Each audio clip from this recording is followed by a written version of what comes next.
Hi, it's Sarah. This week, Miami decided to remind me why I love living here and why sometimes it drives me crazy. Thank you for being here. Let me tell you about the week we just had. Monday started with Leo waking me up at 6 a.m., not with his usual sleepy voice, but with pure excitement. Mama, Mama, look outside. I dragged myself out of bed and looked out the window. The sky was that perfect Miami morning blue, and palm trees were swaying in the breeze. It's beautiful, baby, but you see this every day.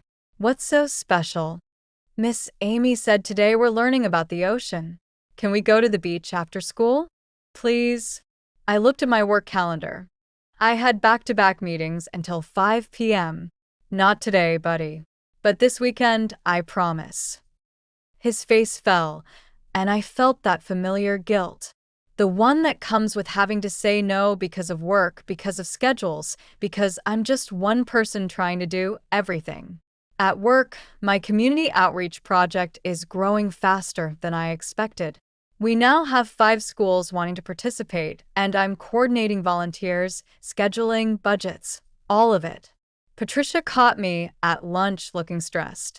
What's wrong?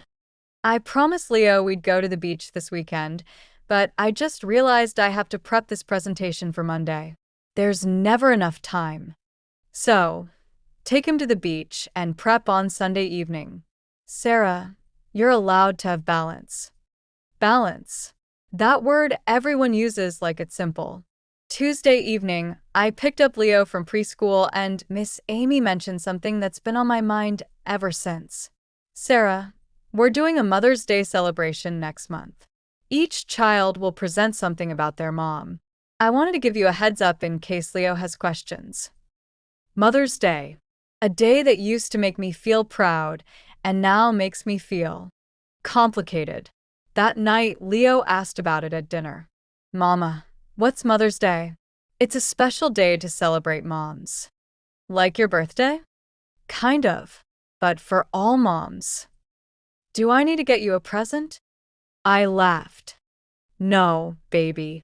Just being you is the best present. But later, after he went to sleep, I thought about Mother's Day. Last year, we spent it just the two of us at a park. The year before, I was so exhausted I barely remembered it. And the year before that, Leo was 1 and had no idea what was happening. No fancy brunch, no flowers, no cards from a partner. Just me and Leo like everything else. Wednesday, something unexpected happened. I got a text from Jake. Hey Sarah, I know it's been a while. I've been thinking about you. Any chance you'd want to grab that second coffee sometime? I stared at the message for a long time. Jake. The guy from the grocery store, who asked me out weeks ago. The date I never followed up on because life got complicated. I didn't respond. Not because I wasn't interested, but because I genuinely don't have space in my life right now for dating.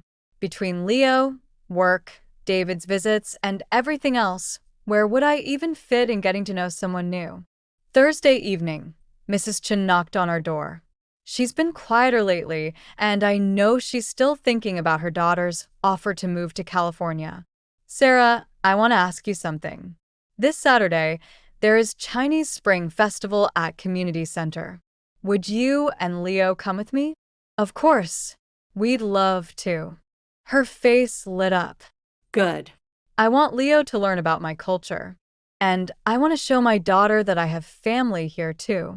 After she left, I felt both happy and sad. Happy that she's including us, sad that she's trying to prove she shouldn't leave. Friday at work, I had my first real conflict with a colleague. One of the schools pulled out of the program because of budget cuts, and my coworker blamed me for not securing the funding earlier. This is on you, Sarah. You should have anticipated this. I wanted to cry. I wanted to defend myself. Instead, I just said, "You're right. I'll do better next time." Jennifer called me into her office afterward. Sarah, that wasn't your fault. Budget cuts happen. You couldn't have prevented it. Then why does it feel like I failed? Because you care. That's what makes you good at this job. But you can't take responsibility for things outside your control. I wish I could apply that advice to parenting too. Friday evening, I kept my promise. I took Leo to the beach. We live about 20 minutes from South Beach, and usually I avoid it because it's touristy and crowded. But there's a smaller beach near us that locals know about, quieter, with actual families instead of just spring breakers. Leo ran straight to the water, and I had to chase him down. Shoes off first, buddy. We spent 2 hours there, building sandcastles, collecting shells, letting the waves chase us up the shore. Leo found a small crab and was absolutely mesmerized. Mama, can we keep him? He lives in the ocean, baby. That's his home. We watched the crab scuttle back into the water, and Leo waved goodbye like it was a friend. On the way home, sandy, exhausted, and happy, Leo said something that stuck with me. Mama, I love Miami. I'm glad we live here. Me too, buddy. And I meant it. Yes, it's expensive. Yes, it's hot and humid, and sometimes the traffic makes me want to scream. But there's something about this city. The diversity, the energy, the fact that you can go to the beach on a Friday evening in spring and feel like everything's going to be okay. Saturday was the Chinese Spring Festival with Mrs. Chen. She wore a traditional dress and looked so proud. The community center was decorated with red lanterns and dragon paintings. There was music, dancing, food I'd never tried before. Leo was shy at first, but then Mrs. Chun introduced him to some of the other kids, and soon he was running around playing like he'd known them forever. I watched Mrs. Chun talking to other elderly Chinese women, laughing, speaking in Mandarin, completely in her element. After the festival, as we walked home, she held my hand. Thank you for coming today. Thank you for inviting us. Leo had the best time. Sarah, I want you to know something. My daughter, she is a good daughter. She worries about me. But I'm not lonely here. I have you. I have Leo. I have this community. Does that mean you're staying? She smiled. I'm thinking about it. Sunday, I did exactly what Patricia suggested. I took Leo to the park in the morning, then spent his nap time working on my presentation. It wasn't perfect balance, but it was something. That evening, David texted asking if he could take Leo to the zoo next Saturday. Sure. He'd love that. David is becoming a regular part of Leo's life now. Every other weekend, a few hours here and there. And Leo seems happy about it. He doesn't call him Dad yet, just David, but they're building something. This morning, Monday, I gave my presentation. It went well. Not perfect, but well.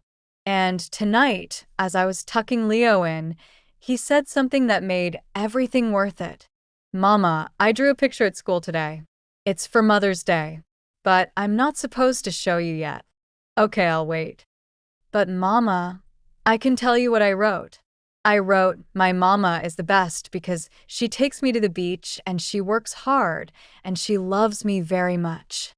I kissed his forehead, fighting tears. I do love you very much, more than anything in the whole world. This is my life. Miami beaches and work presentations and Chinese festivals and bedtime conversations. No partner to share it with, but a whole community around me. A little boy who thinks I'm the best.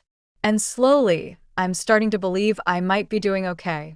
Thank you for being here, for following our story. If this resonates with you, if you're doing this alone too, please subscribe and stay with us. Because we're building something real here, and I want you to be part of it. I'll be back soon.